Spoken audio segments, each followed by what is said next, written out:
Hi guys, मैं हूं Sikandar bag और अनअकैडमी पर एक बार फिर आप लोगों का स्वागत है। हाउ आर यू ऑल, कैसे हैं आप सभी लोग and good evening to all. So guys, आप लोगों का स्वागत है एक बार फिर लक्ष्य सीरीज में। आप लोगों को पता है ये हमारी लक्ष्य सीरीज है जिसमें हम क्या करने वाले हैं, कंप्लीट सिलेबस, वो भी पॉलिटिकल साइंस का, और वो भी 10 डेज के अंदर।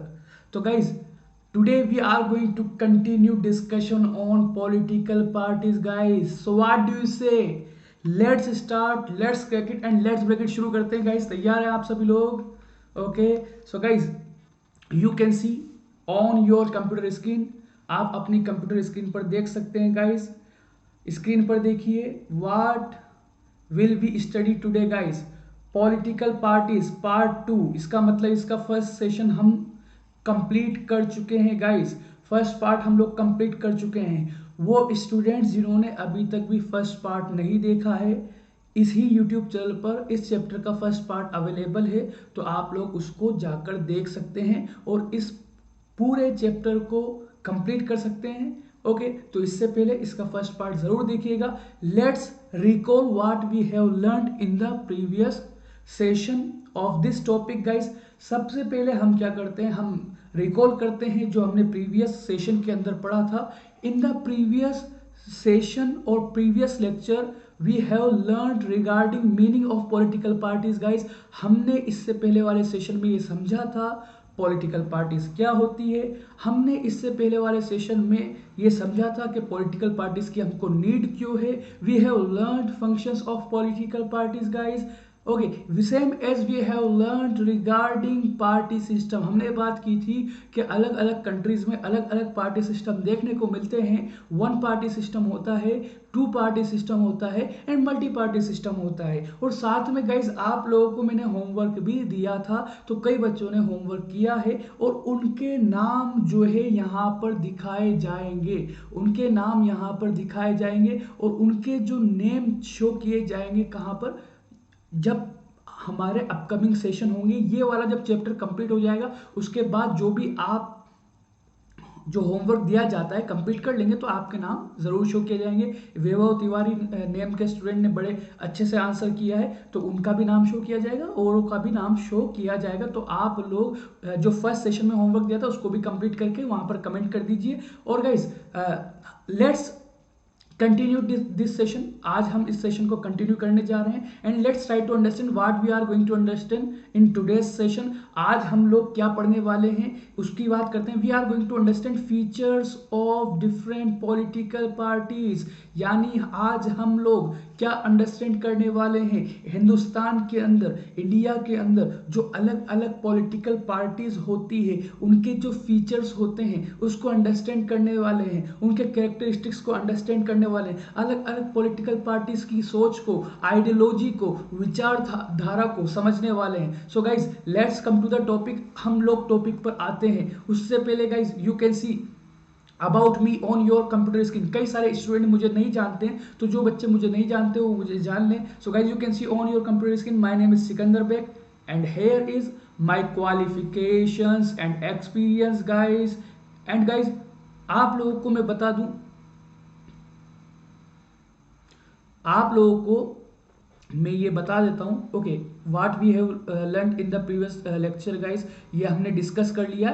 तो guys, you can see on your computer screen in the previous lecture we have completed discussion till this point. यहां तक हमने कंप्लीट कर लिया था और आज हम आगे डिस्कस करेंगे। तो guys, you can see on your computer screen, ये हमारा होमवर्क था। आई होप सो कि सभी बच्चों ने किया हो। ओके, तो guys let's discuss about national political parties. आज हम लोग बात करते हैं नेशनल पॉलिटिकल पार्टीज की। Okay, so guys, you can see on your computer screen. यहां देखिए, एक मिनट रुकिए। Okay, national political parties, what is national political party? National political party क्या होती है guys? There are some criterias, कुछ criterias होते हैं और ये क्राइटेरियाज डिसाइड कौन करता है? Election commission of India. कुछ कंडीशंस होती है, कुछ क्राइटेरिया होते हैं, वो फुलफिल करने होते हैं एक पर्टिकुलर पॉलिटिकल पार्टी को। अगर एक पॉलिटिकल पार्टी क्राइटेरिया को फुलफिल कर लेती है तो इलेक्शन कमीशन ऑफ इंडिया उस पॉलिटिकल पार्टी को as a national political party declare कर देता है गाइस। अगर हम बात करें कैरेक्टरिस्टिक्स की नेशनल पॉलिटिकल पार्टीज की गाइस, तो guys you can see on your computer screen country wide parties are called national parties. यानी जनरली नेशनल पॉलिटिकल पार्टीज वो होती हैं जो पूरे नेशंस में जिनका हमको एग्जिस्टेंस देखने को मिलता है। हमें ये देखने को मिलता है कि उनकी कई सारी ब्रांचेस है। जैसे हम बात करें कांग्रेस की, कांग्रेस का एग्जिस्टेंस पूरे इंडिया में देखने को मिलता है। हम बात करें बीजेपी की, बीजेपी का एग्जिस्टेंस भी हमको पूरे इंडिया में देखने को मिलता है। आपने देखा होगा, आपने कभी न्यूज में देखा होगा, आपने सुना होगा कि भाई जो अलग अलग जो स्टेट होते हैं, अलग अलग स्टेट में जो कांग्रेस पार्टी है, बीजेपी पार्टी, उसके अलग अलग हेड होते हैं, अलग अलग अध्यक्ष होते हैं, अलग अलग प्रेसिडेंट होते हैं। तो यानी मतलब ये जो नेशनल पॉलिटिकल पार्टीज है, जैसे राजस्थान कांग्रेस, राजस्थान बीजेपी, उत्तर प्रदेश कांग्रेस, उत्तर प्रदेश बीजेपी, और इसी तरह से हरियाणा कांग्रेस, हरियाणा बीजेपी, तो ये सब यूनिट्स होती हैं नेशनल पॉलिटिकल पार्टीज की। ओके, अगर गाइस हम बात करें नेशनल पॉलिटिकल पार्टीज की, तो आप यहां देख सकते हैं 7 नेशनल पार्टीज हैं। एक्चुअली ये 2018 के अंदर जो इलेक्शन कमीशन ऑफ इंडिया ने जितनी पार्टी के बारे में बताया कि कौन कौन सी नेशनल पॉलिटिकल पार्टीज है, तो according to election commission of India there are only 7 national parties who fulfilled criteria to be a national political party। Actually कुछ क्राइटेरिया होता है गाइस, उसको फुलफिल करना होता है, कुछ कंडीशंस होती है, उसको फुलफिल करना होता है। जो भी पॉलिटिकल पार्टी उन कंडीशंस को फुलफिल कर देती है, उन क्राइटेरिया को फुलफिल कर देती है, वो नेशनल पॉलिटिकल पार्टी बन जाती है। अब गाइस यू कैन सी, आप अपनी कंप्यूटर स्क्रीन पर देख सकते हैं अच्छे से। Let's discuss about criteria to be a national political party. Guys हमारी है क्लास 10th, और क्लास 10th में जितना हमने बुक में डिस्कशन किया है रिगार्डिंग क्राइटेरिया, जितना कोर्स के अंदर आपके कंटेंट में दिया हुआ है, हम उतनी ही बात करेंगे। These are criterias to be a national political party. कोई सी भी पॉलिटिकल पार्टी चाहे ए हो, पॉलिटिकल पार्टी चाहे बी हो, पॉलिटिकल पार्टी चाहे सी हो, या कोई सी भी पॉलिटिकल पार्टी हो, अगर वो इन क्राइटेरिया को फुलफिल कर लेती है, तो इलेक्शन कमीशन ऑफ इंडिया उनको as a national political party recognised कर देगा।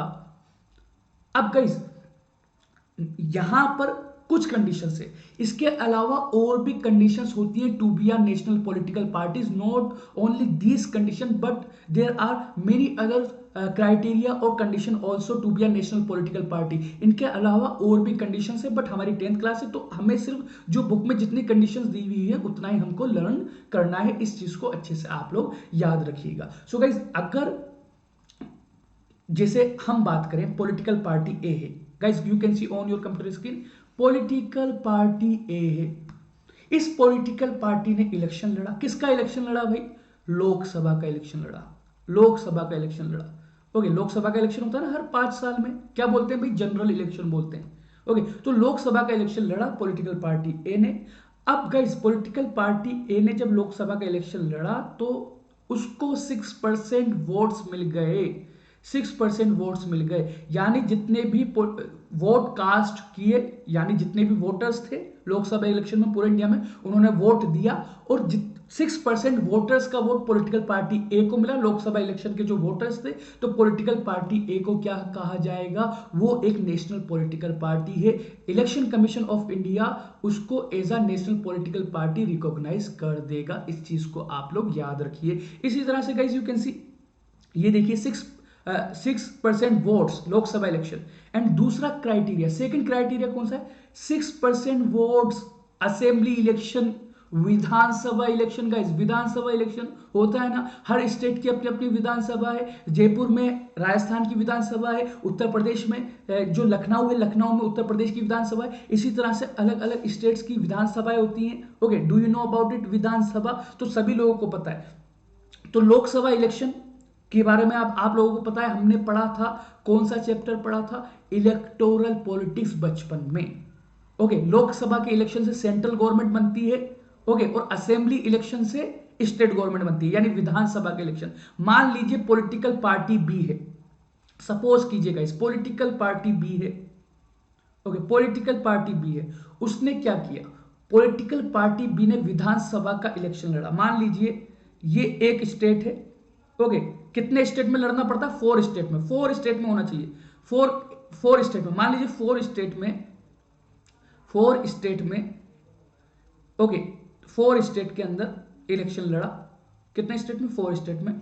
ओके, और 4 स्टेट में इलेक्शन लड़ने पर कितना वोट मिला? 6% वोट मिला 4 स्टेट में। ओके, कैसे मतलब 6% वोट? ओके, 6% वोट कैसे होगा यहां पर? देखिए, जैसे 6% वोट कैसे मिलेगा यहां पर, आप देखिए यहां पर जैसे 2% यहां मिल गया, 2% यहां मिल गया। ओके, ये सब स्टेट है, स्टेट एक 1, स्टेट 2, स्टेट 3, स्टेट 4। मान लीजिए उत्तर प्रदेश है, राजस्थान है एंड गुजरात है एंड जो है वो मध्य प्रदेश है। पॉलिटिकल पार्टी बी ने इन स्टेट्स के अंदर इलेक्शन लड़ा। ओके, सरकार तो नहीं बनी लेकिन इस पॉलिटिकल पार्टी की, लेकिन इस पॉलिटिकल पार्टी को 2% वोट यहां मिल गए, 2% यहां मिल गए। कितने हो गए? 4%। 1% इधर मिल गया, 1% इधर मिल गया, हो गए टोटल 6% वोट्स। तो अब जब 6% वोट हो गए इस पॉलिटिकल पार्टी के, लेकिन अभी ये नेशनल पॉलिटिकल पार्टी नहीं बनेगी। साथ में क्या होना चाहिए भाई? साथ में क्या होना चाहिए? प्लस प्लस साथ में होना क्या चाहिए? ओके, 4 सीट्स मिलनी चाहिए लोकसभा की। कितनी सीट्स? 4 seats in Lok Sabha. यानी साथ में लोकसभा जब इलेक्शन होगा और अगर ये पॉलिटिकल पार्टी क्या करती है, 4 सीट्स इसको मिल जाती हैं प्लस 4 सीट्स, तो ये क्या बन जाएगी? National political party. तो पॉलिटिकल पार्टी बी भी 6% वोट असेंबली इलेक्शन से लेकर और फिर 4 सीटें 4 सीटें लोकसभा की जीतकर नेशनल पॉलिटिकल पार्टीज में आ सकती है। और गाइज मैं आप लोगों को एक और चीज बता दूं, इसके अलावा और भी कंडीशंस होती हैं, लेकिन बुक में जितनी कंडीशंस है ये समझ ले, ये लर्न कर ले, ये भी बहुत हमारे लिए इनफ है। तो इस चीज को आप लोग याद रखिएगा। Let's come to another slide. अब हम आते हैं दूसरी स्लाइड पर गाइस। ओके, अब यहां देखिए गाइस, आप लोग ये you can see on your computer screen. एक बार फिर मैं आपको ये चीज रिकॉल करवा लेता हूं। Okay, Unacademy CBSE Sikandar sir 10th, ये मेरा टेलीग्राम चैनल है, तो आप लोग इसको ज्वाइन कर लीजिए ताकि आप लोगों को इन्फॉर्मेशन मिलती रहे कब कौन सी क्लास है, कब कौन सी सीरीज है। और गाइज आप लोग इस सीरीज को ज़्यादा से ज़्यादा देखिए, ज़्यादा से ज़्यादा शेयर कीजिए, ज़्यादा से ज़्यादा कमेंट कीजिए, ज़्यादा से ज़्यादा लाइक कीजिए, ताकि आप लोगों के लिए मैं और कंप्लीट सिलेबस वाली सीरीज लेकर आ सकूं। बोर्ड क्लास है गाइज, इस चीज़ को याद रखिए। और कहीं पर अगर कॉन्सेप्ट क्लियर हो रहे हैं तो इस चीज का बेनिफिट उठाइए आप लोग। तो आप लोग क्योंकि गाइस आपको पता है कि मतलब जितना ज़्यादा शेयर होगा, जितना ज़्यादा, और आपकी शेयरिंग से हम लोग भी मोटिवेट होते हैं और आप लोगों के लिए ऐसे और सेशन लेकर आते हैं। तो इस चीज़ को आप लोग याद रखिएगा। ओके, और गाइस अगर आप लोग प्लस पर आना चाहें तो बिल्कुल आप प्लस पर आइए, ज्वाइन कीजिए प्लस। मेरा रेफरल कोड यूज करेंगे प्लस के लिए तो सिकंदर लाइव ये रेफरल कोड यूज कर सकते हैं, वहां डिस्काउंट मिल जाएगा। Let's discuss about all India Trinamool Congress, जिसको एआईटीसी और टीएमसी भी बोलते हैं। तृणमूल कांग्रेस और एआईटीसी, इसको याद रखिएगा आप लोग। Let's discuss about it's characteristics और फीचर्स और आइडियोलॉजी। अब हम बात करते हैं गाइस तृणमूल कांग्रेस के बारे में, इसके कैरेक्टरिस्टिक्स के बारे में। तो आप यहां देखिए, जो तृणमूल कांग्रेस है ये पॉलिटिकल पार्टी कब बनी थी? लॉन्च इन 1 जनवरी 1998।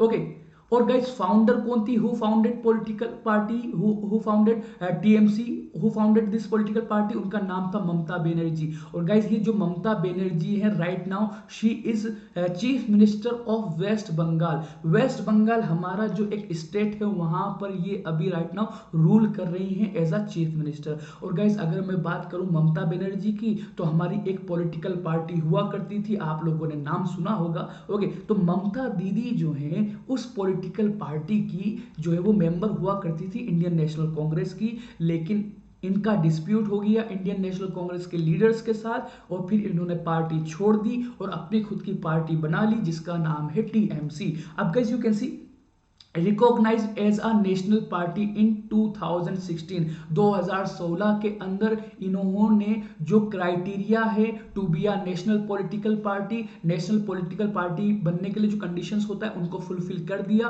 और इलेक्शन कमीशन ऑफ इंडिया ने इनको as a national party recognise कर दिया गाइस। और आपको मैं एक और चीज बता दूं।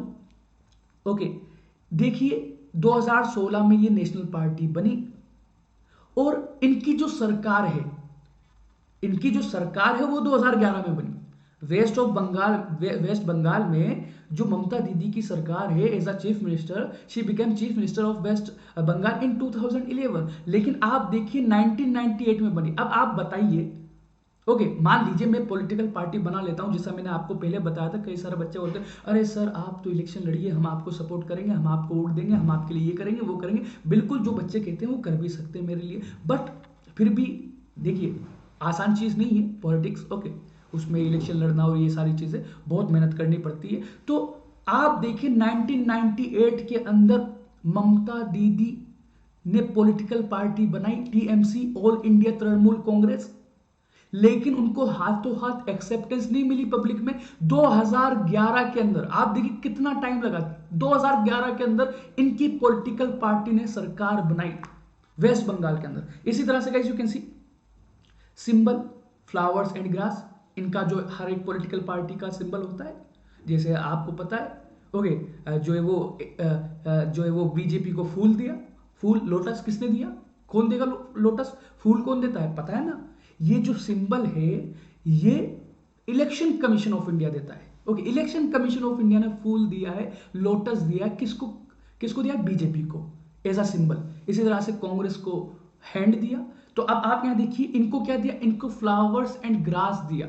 इनका जो सिंबल है फ्लावर एंड ग्रास। इसी तरह से गाइस इनकी आइडियोलॉजी की बात करें, इनकी थिंकिंग की बात करें, इनकी सोच की बात करें, इनका सोचना क्या है, किस चीज को सपोर्ट करती है टीएमसी। तो guys TMC supports secularism and federalism. What do you mean bye secularism sir, अरे सर ये क्या होता है भाई, सेकुलरिज्म के बारे में तो बताइए, मुझे तो डाउट आ रहा है सर। और सर मैं कमेंट कर रहा हूं तो मैं, आप कमेंट नहीं देख रहे हैं क्या सर। ओके तो अरे देखिए मैं आपको ड्यू टू टेक्निकल एरर मैं आप लोगों के कमेंट्स नहीं देख पा रहा हूं, इस चीज को आप लोग याद रखिए। लेकिन आपके जो भी डाउट्स आते हैं वो आप कमेंट सेक्शन के अंदर कमेंट कर दीजिएगा, मैं पढ़ूंगा और एक ऐसा सेशन रखूंगा जहां पर मैं आप लोगों के डाउट्स क्लियर करूंगा। इस चीज को आप लोग याद रखिए। तो अब आप यहां देखिए सेकुलरिज्म क्या होता है सर, बताइए जरा जल्दी से सेकुलरिज्म क्या है। हाँ सर थोड़ा सा याद आ रहा है, थोड़ा सा याद आ रहा है सर, कैसे याद आ रहा है भाई, सर हमने तो जो है वो सेकुलरिज्म के बारे में 8th क्लास में ही पढ़ लिया था। अरे सर हमने तो 9th क्लास में भी पढ़ा था। अरे सर तो मतलब पढ़ा है ना आप लोगों ने, ऐसा थोड़ी कि आप लोगों ने कभी सेकुलरिज्म के बारे में नहीं पढ़ा है। लेकिन इट मे बी पॉसिबल कि सभी को अब याद नहीं रहा हो, हमारे अंदर फॉरगेटिंग कर्व होता है, भूलते चले जाते हैं हम लोग टाइम के साथ। तो सेकुलरिज्म क्या होता है, it is an ideology which supports equality toward all religion. ये एक ऐसी आइडियोलॉजी है, ये एक ऐसी सोच है जो ये बोलती है कि सभी रिलीजन को इक्वल रेस्पेक्ट मिलनी चाहिए, सभी रिलीजन को बराबरी मिलनी चाहिए, किसी रिलीजन के साथ डिस्क्रिमिनेशन नहीं होना चाहिए। कहने का मतलब है रिलीजन के बेसिस पर किसी के साथ डिस्क्रिमिनेशन नहीं होना चाहिए, धर्म के आधार पर भेदभाव नहीं होना चाहिए। तो टीएमसी पॉलिटिकल पार्टी का यह मानना है कि कभी भी सोसाइटी में धर्म के नाम पर किसी के साथ डिस्क्रिमिनेशन नहीं किया जाना चाहिए। इस चीज के अंदर ये बिलीव करते हैं, इस चीज को सपोर्ट करते हैं। Same as federalism. अब यार federalism, what do you mean by federalism, federalism तो हम लोगों ने अच्छे से पढ़ा है। ओके सेकंड चैप्टर था गाइस, आप लोगों ने भी पढ़ लिया होगा। ओके आप लोगों ने भी पढ़ा होगा। तो अब आप यहां देखिए हम बात करें फेडरलिज्म, लेकिन यहां पर फेडरलिज्म का मीनिंग क्या है। एक्चुअली टीएमसी की सोच ये है कि भाई इंडिया के अंदर स्टेट गवर्नमेंट को और पावर देनी चाहिए। आपको पता है ना फेडरलिज्म में क्या होता है, सेंट्रल गवर्नमेंट भी होती है, स्टेट गवर्नमेंट भी होती है। लेकिन टीएमसी का ये कहना है कि भाई उनको स्टेट्स को और पावर देनी चाहिए, स्टेट गवर्नमेंट को और पावरफुल बनाना चाहिए। इस चीज को सपोर्ट करती है ममता दीदी की ये पॉलिटिकल पार्टी। इसी तरह से guys you can see formed government in West Bengal since 2011 में, जैसा मैंने आप लोगों को बताया 2011 में तृणमूल कांग्रेस की जो है वो सरकार आई बंगाल के अंदर। इसी तरह से guys you can C also has a presence in Arunachal Pradesh, Manipur, Tripura. Okay इनकी इस आइडियोलॉजी को, सेकुलरिज्म को, फेडरलिज्म को कई सारे लोगों ने अच्छा माना और अच्छी भी। आप देखिए सेकुलरिज्म बड़ी अच्छी बात है, इसमें बुराई क्या है, सभी रिलीजन को इक्वालिटी मिलनी चाहिए, धर्म के नाम पर ना तो डिवीजन होना चाहिए, ना ही जो है वो मतलब जो है वो डिस्क्रिमिनेशन होना चाहिए। तो इनकी पार्टी को वेस्ट बंगाल में तो लोगों ने सपोर्ट किया ही कि 2011 के अंदर उनको चीफ मिनिस्टर बना दिया ममता दीदी को, और अभी तक भी ममता दीदी जो है चीफ मिनिस्टर हैं कहां पर, वेस्ट बंगाल में। साथ में लोगों को इनकी आइडियोलॉजी इतनी अच्छी लगी कि अरुणाचल प्रदेश में भी कई लोगों ने इनको सपोर्ट किया, मणिपुर में भी, त्रिपुरा में भी। ओके, अब guys you can see in the general election, अब what do you mean by general election? General election क्या होता है गाइस? हर 5 ईयर के अंदर, 9th क्लास के अंदर पढ़कर आए यार, 9th क्लास के अंदर हर 5 ईयर के अंदर क्या होता है गाइस? हर 5 ईयर के अंदर इलेक्शंस होते हैं लोकसभा के। लोकसभा के जो इलेक्शंस होते हैं ना गाइस, उसको हम जनरल इलेक्शन बोलते हैं। इसी तरह से विधानसभा के इलेक्शन होते हैं ना, विधानसभा के इलेक्शन, उसको भी हम जनरल इलेक्शन ही बोलते हैं। But here we are discussing regarding Lok Sabha. So guys, you can see in the general election held in 2014, it got 3.84% votes and won 34 seats guys. Lok Sabha की 34 सीट मिली, यानी इस पॉलिटिकल पार्टी ने जब लोकसभा का चुनाव लड़ा तो लोगों ने जब इनको सपोर्ट किया तो जितनी भी लोकसभा में 543 सीट्स है उसमें से 34 सीट्स इनको मिली। इनके रिप्रेजेंटेटिव जाकर पार्लियामेंट में बैठ गए। ओके, सो गाइज ये तो बात थी आपकी टीएमसी की। अब गाइस किसी को इनकी आइडियोलॉजी अच्छी भी लग सकती है, बुरी भी लग सकती है। We are living in democratic nation, okay, depends on different people. Okay, different people have different opinions and views. Okay, आपको ये पसंद भी हो सकती है, नहीं भी हो सकती है। ओके, अब guys let's discuss about another political party and its characteristics. अब हम बात करते हैं दूसरी पॉलिटिकल पार्टीज की और उसके कैरेक्टरिस्टिक्स की। और गाइस एक बार फिर से आप लोग यहां पर देख सकते हैं, टेलीग्राम चैनल को ज्वाइन कर लीजिएगा सर्च करके। ओके, और अगर प्लस ज्वाइन करना चाहते हैं तो मेरा रेफरल कोड जरूर यूज कीजिएगा सिकंदर लाइव। और मैं आप लोगों से कहूंगा कि आप लोगों को प्लस ज्वाइन भी करना चाहिए, क्योंकि बड़ा ही सस्ता है, बड़ा ही सुंदर है और बड़ा ही टिकाऊ है। तो इस चीज को आप लोग याद रखिएगा। ओके, और वहां पर कंप्लीट सिलेबस सारी चीजें होती है, टाइमली सब कुछ हो जाता है ना वहां पर। ओके, तो फायदा उठाइए इन सारी चीजों का। Let's come to the another slide. Okay, अब guys you can see on your computer screen, अपनी कंप्यूटर स्क्रीन पर देखिए। Now we are going to understand feature of INC. Guys आप लोगों ने पॉलिटिकल पार्टी का नाम सुना होगा, आईएनसी एक पॉलिटिकल पार्टी हुआ करती थी। Do you here? अरे बताइए जरा। हाँ सर, हमने पढ़ा है, हम जब 8th क्लास में थे सर तब हम लोगों ने पढ़ा था आईएनसी के बारे में। किसने पढ़ा है? अरे सर मैंने पढ़ा है। अरे बिल्कुल, क्या बात है, आपने पढ़ा है, बड़ी अच्छी बात है। जे मतलब आप 8th क्लास में पढ़े थे आईएनसी के बारे में और आपको अभी तक याद है। तो वो बच्चे जिनको अभी तक भी याद है आईएनसी के बारे में, यू आर रियली ग्रेट। और जिनको याद नहीं है कोई बात नहीं, अब याद आ जाएगा। ओके, तो guys you can see on your computer screen. Okay, देखिए जो भूलना तो हमारी आदत है, हम भूल जाते हैं, वी आर ह्यूमन बींग्स। लेकिन हमारे पास इतना कैपेसिटी है कि हम लर्न भी कर सकते हैं और याद भी कर सकते हैं। सो guys you can see let's discuss about characteristics of Indian national Congress. तो गाइस इंडियन नेशनल कांग्रेस की अगर हम बात करें, हमने पढ़ा था ये 8th क्लास के अंदर, हमने ये पढ़ा था कि इंडियन नेशनल कांग्रेस का जो फॉर्मेशन है, it was founded in 1885।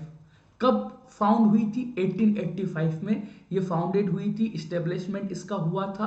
Okay, who was the founder of Indian national Congress? तो अब मैं आप लोगों को बताता हुआ चलूं। सर जल्दी से बताइए फाउंडर कौन है? बिल्कुल बेटा, मैं बता रहा हूं आपके लिए, देखिए क्लास मैंने ली है और मैं आप लोगों को बता रहा हूं कि अगर आप लोगों ने मेरे ये सारे सेशंस अच्छे से देख लिए, शुरू से लेकर लास्ट तक देख लिए ना, तो इस चैप्टर का अगर कोई सा भी क्वेश्चन आ जाता है ना तो आप उसको अच्छे से लर्न कर लोगे। और मेरे नोट्स भी मैंने आप लोगों के लिए बनाए हैं, बड़े बेनिफिशियल हैं, तो आप लोग अच्छे से पढ़िए, पूरा फोकस कीजिए। और after the session please focus on self study. Okay, अब आप यहां देखिए गाइस, सर बताइए who was the founder of Indian national Congress sir? तो मैं बता देता हूं यार। ओके, ए ओ ह्यूम। कौन है भाई? ए ओ ह्यूम। ए ओ ह्यूम का नाम सुना होगा आपने, पढ़ा, सुना भी होगा, पढ़ा भी होगा, याद भी आ गया होगा जिनको याद नहीं था। तो ए ओ ह्यूम नाम का जो बंदा था गाइस, ए ओ ह्यूम नाम का जो बंदा था, उसने इसको बनाया था इंडियन नेशनल कांग्रेस को। और इसका जो फर्स्ट प्रेसिडेंट था, who was the first president? Do you remember? अरे सर हम भूल गए सर। ओके, किसी को पता है? किसी को पता है? अच्छा, ओके, किसी को पता है? अरे आप में से किसी को तो पता होगा। ओके, मुझे लगता है कि कोई तो बच्चा होगा जिसको पता होगा। ओके, क्योंकि मैंने कई क्लासेस के अंदर बच्चों से पूछा तो एक दो बच्चे ऐसे थे वाकई में कि उन्होंने बताया कि सर जो फर्स्ट प्रेसिडेंट था वो WC बनर्जी था। WC Banerjee. Okay, WC Banerjee WC Banerjee, ये फर्स्ट प्रेसिडेंट था। अच्छा गाइस, कोई बता सकता है प्रेजेंट सिनारियो में जो इंडियन नेशनल कांग्रेस का प्रेसिडेंट है वो कौन है भाई, कौन है? कैन यू टेल मी, क्या आप लोग मुझे बता सकते हैं? ओके अब कुछ बच्चे तो ऐसा बताते हैं कि सर सोनिया गांधी है, कुछ बच्चे कहते हैं राहुल गांधी है, कुछ बच्चे कहते हैं राजीव गांधी है। तो आपका क्या कहना है भाई? कमेंट सेक्शन में आप लोग कमेंट कर सकते हैं। राइट नाउ मैं आप लोगों के कमेंट नहीं देख पा रहा हूं, but after the session I will check your comment guys. Okay, तो आप लोगों को जो भी डाउट्स हो, जो भी प्रॉब्लम्स हो, आप कमेंट सेक्शन में कमेंट करके पूछ सकते हैं। तो गाइस अभी प्रेजेंट सिनारियो में सोनिया गांधी इस पॉलिटिकल पार्टी की प्रेसिडेंट है। अब guys you can C on your computer screen, Indian National Congress controlled Indian politics both at the national and state level for several decades after India's independence। इसका मतलब क्या है control Indian politics? इसका मतलब ये है कि भाई आज़ादी मिलने के बाद कई सालों तक, कई डिकेड्स तक जो है इंडियन नेशनल कांग्रेस की सरकार रही, सेंट्रल में भी और स्टेट्स में भी। यानी प्राइम मिनिस्टर भी उनका बनता रहा सेंट्रल में, और स्टेट में भी चीफ मिनिस्टर किसके बनते रहे? कांग्रेस के। ओके, ये कहा जाता है कि कांग्रेस एक ऐसी पॉलिटिकल पार्टी है जिसने हिंदुस्तान के अंदर अब तक सबसे ज्यादा रूल किया। ये कहा जाता है 60 साल तक रूल किया है कांग्रेस ने हिंदुस्तान में। अब guys you can C okay, ruling party मैं आपको बता चुका हूं कि वो पार्टी जिसकी सरकार बनती है। तो ये रूलिंग पार्टी रही है, इसकी गवर्नमेंट रही है कांग्रेस की at the centre okay till 1977, यानी इंडिपेंडेंस के बाद 1977 तक इंडियन नेशनल कांग्रेस को कोई और पॉलिटिकल पार्टी हिला भी नहीं पाई और हटा भी नहीं पाई।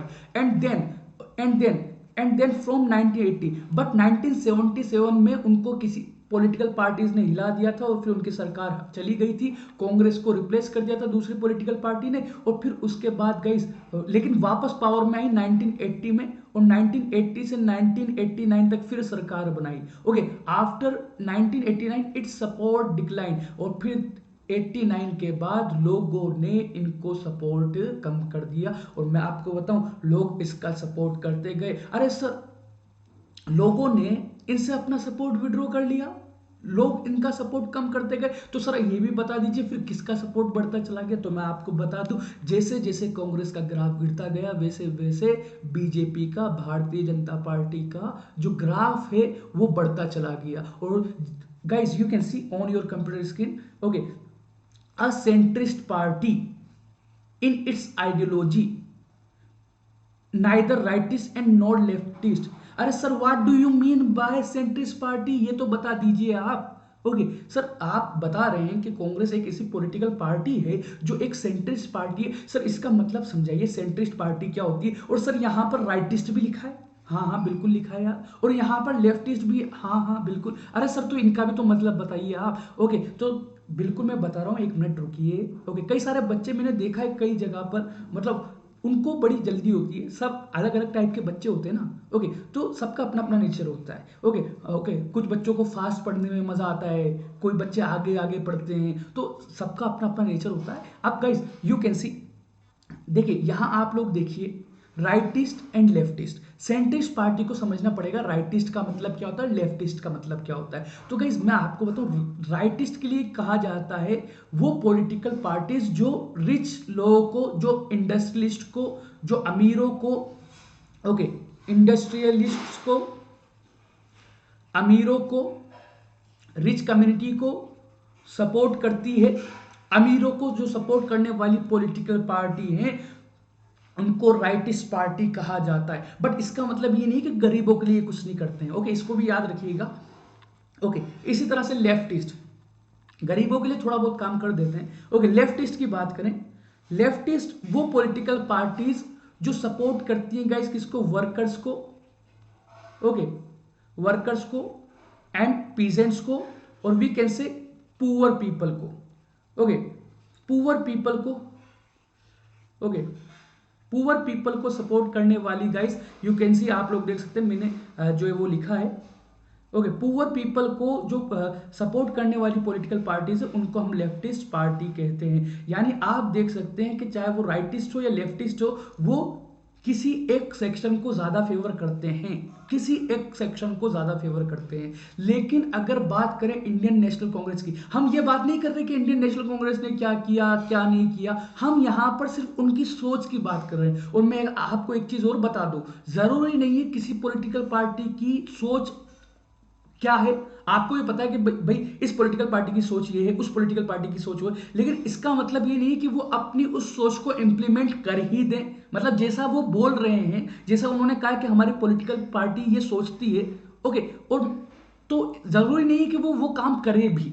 ओके, जैसे ये राइटिस्ट बोलते हैं कि भाई हम जो है वो रिच को सपोर्ट करते हैं, लेकिन जरूरी है कि वो करें। ओके, और लेफ्टिस्ट बोलते हैं कि हम वर्कर्स को, ओके, ये तो भाई ये तो सरकार जब आ जाती है, जब पता चलता है कि वो क्या करेंगे क्या नहीं करेंगे, और सिचुएशन डिसाइड करती है कि भाई क्या करना है और क्या नहीं करना है। ओके, अब guys you can see the party supports secularism, welfare of weaker section and minorities.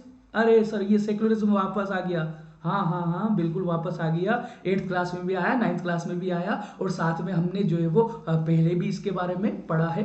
Okay, पहले भी हमने इसके बारे में पढ़ा, अभी प्रीवियस स्लाइड में हमने इसके बारे में डिस्कशन किया है, तो पहली बार तो हम नहीं पढ़ रहे सर। ओके बिल्कुल, तो अब आप यहां देखिए गाइस, सेकुलरिज्म, सेकुलरिज्म एक बार मैं फिर आपको रिकॉल करवा देता हूं गाइस। सेकुलरिज्म क्या होता है? Secularism, okay, equality towards all religion is called secularism, यानी सभी रिलीजन को इक्वल रेस्पेक्ट देना, इसको सेकुलरिज्म कहते हैं। तो आईएनसी जो है गाइस, इंडियन नेशनल कांग्रेस जो है, वो भी इसी चीज को सपोर्ट करती है, जैसे कौन सी पॉलिटिकल पार्टी करती थी? ममता बनर्जी की टीएमसी, कि भाई सभी को जो है वो इक्वल रेस्पेक्ट मिलना चाहिए, धर्म के नाम पर डिस्क्रिमिनेशन नहीं होना चाहिए, ओके, रिलीजन के नाम पर कोई डिस्क्रिमिनेशन नहीं होना चाहिए, साथ में welfare of weaker section and minorities.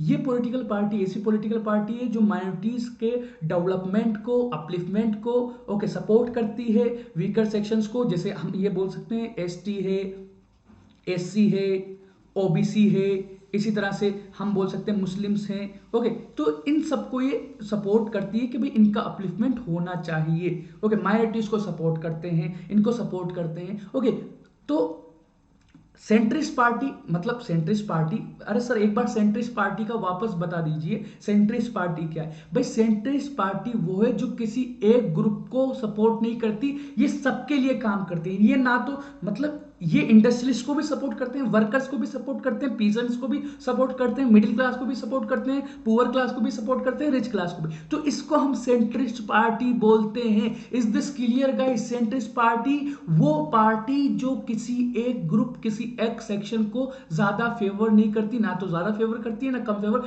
सभी को इक्वल समझती है। और राइटिस्ट जो काम सभी के लिए करते हैं लेकिन ज्यादा फेवर इंडस्ट्रियलिस्ट को करते हैं, लेफ्टिस्ट काम सभी के लिए करेंगे लेकिन ज्यादा फेवर वर्कर्स, पीसेंट्स और पुअर क्लास को करेंगे। ओके, अब गाइस यू कैन सी, अगर हम बात करें, जैसा हमने बात की कि भाई इसका सपोर्ट कम होता हुआ चला गया, तो गाइस उस सपोर्ट कम हो गया।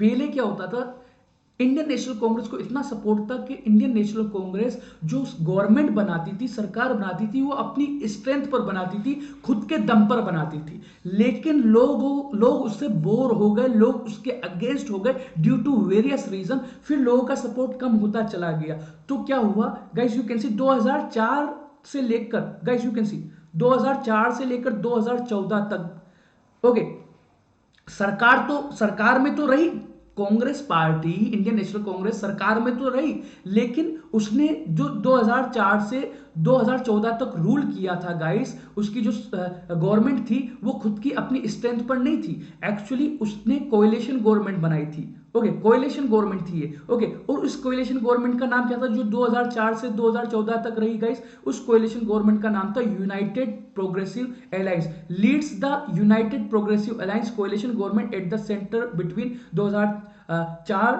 ओके, और वी कैन से 2004 टू 2014। ओके, तो अब गाइस यहां पर इन्होंने कोएलिशन गवर्नमेंट बनाई, तो ये कोएलिशन गवर्नमेंट थी। अरे सर ये कोएलिशन गवर्नमेंट क्या है sir? What do you mean bye coalition government?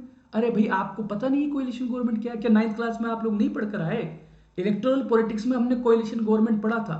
Okay, coalition government ऐसा नहीं है कि हम फर्स्ट टाइम पढ़ रहे हैं। ओके, कोएलिशन गवर्नमेंट हम पहले भी पढ़ चुके हैं। अरे सर ये अलायंस क्या है? United progressive alliance, what do you mean bye it? इसका मतलब क्या है सर? बता दीजिए जल्दी से। अरे बिल्कुल मैं बताऊंगा आप लोगों के लिए तो सेशन मैंने रखा है, तो आप लोगों के जो भी डाउट्स है वो क्लियर किए जाएंगे। और गाइस मैं आपको एक और चीज बता दूं, आफ्टर द सेशन आप लोग कमेंट सेक्शन में कमेंट करके डाउट पूछ सकते हो। ओके, मैं आपके डाउट्स देखूंगा कमेंट सेक्शन में, और फिर मैं एक ऐसा सेशन रखूंगा जिसमें आप लोगों के डाउट क्लियर हो जाए। और मैं आपसे फिर कहूंगा ज्यादा से ज्यादा लक्ष्य सीरीज को, इन लेक्चर्स को शेयर कीजिए अपने जितने भी सोशल मीडिया प्लेटफॉर्म से उस पर। ओके, ताकि आपके फ्रेंड्स भी इसका बेनिफिट उठा सके, और आप लोगों के लिए मैं ऐसी और सीरीज लेकर आ सकूं जहां आपका कंप्लीट सिलेबस हो जाए। तो गाइज आप लोग जानना चाहते हैं यूनाइटेड प्रोग्रेसिव अलायंस क्या है। ओके गाइस, अलायंस को समझिए। अलायंस क्या होता है?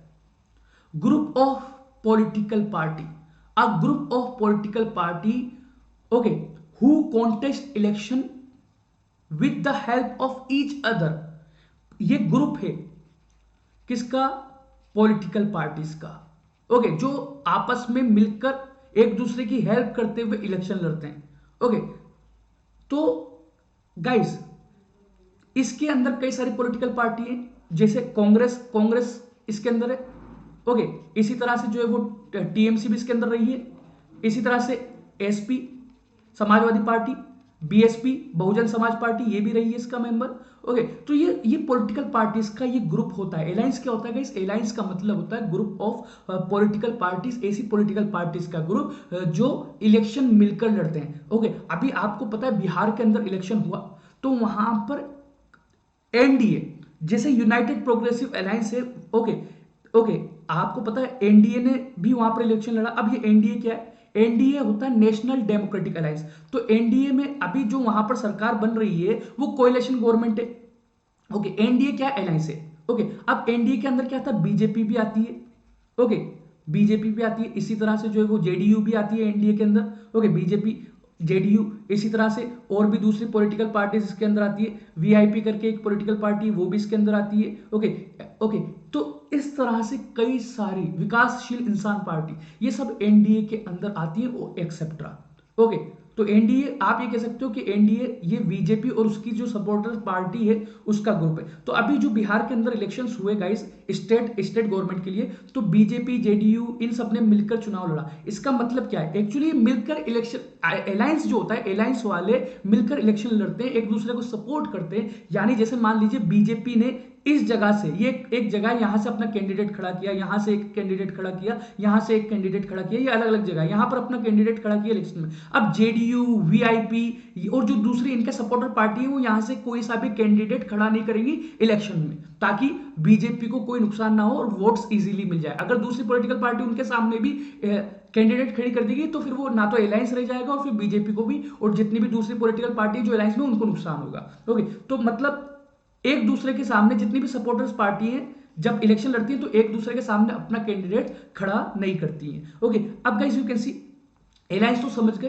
A group of political party who contest election with support of each other, एक दूसरे का सपोर्ट करते हुए इलेक्शन लड़ते हैं। अब कोएलिशन गवर्नमेंट क्या है सर? कोएलिशन गवर्नमेंट भी आप बता दीजिए, आपने ये बता दिया कि भाई यूपीए की सरकार रही।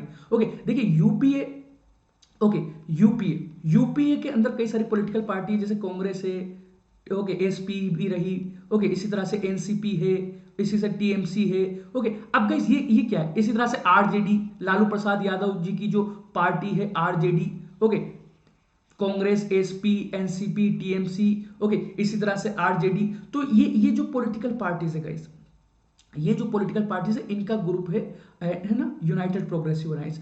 अब हम बात करें कोएलिशन गवर्नमेंट की। कोएलिशन गवर्नमेंट कब बनती है गाइस? एक्चुअली ये 2004 से 2014 के अंदर जो ये सरकार बनी, एक्चुअली क्या था, कांग्रेस को, जो कांग्रेस पॉलिटिकल पार्टी है, आपकी कांग्रेस पॉलिटिकल पार्टी है, इसको मेजोरिटी नहीं मिली थी। ओके, कोएलिशन गवर्नमेंट क्या होती है? जब मेजोरिटी नहीं मिलती, जैसे 543 में से मेजोरिटी 272 है। मान लीजिए इलेक्शन हुए, एक पॉलिटिकल पार्टी ए को कितने मिल गए? 100 मिल गए, पॉलिटिकल पार्टी बी को भी मिल गए 100, पॉलिटिकल पार्टी सी को भी मिल गए 100, पॉलिटिकल पार्टी डी को भी मिल गए 100। ओके, और गाइस पॉलिटिकल पार्टी ई को भी मिल गए 100 सीट्स, और political party, okay, A B C D E F and F को भी मिल गए, कितने मिल गए? बचे हुए 43। यानी किसी को भी मेजोरिटी नहीं मिली ना गाइस। तो अब इस सिचुएशन में क्या होता है?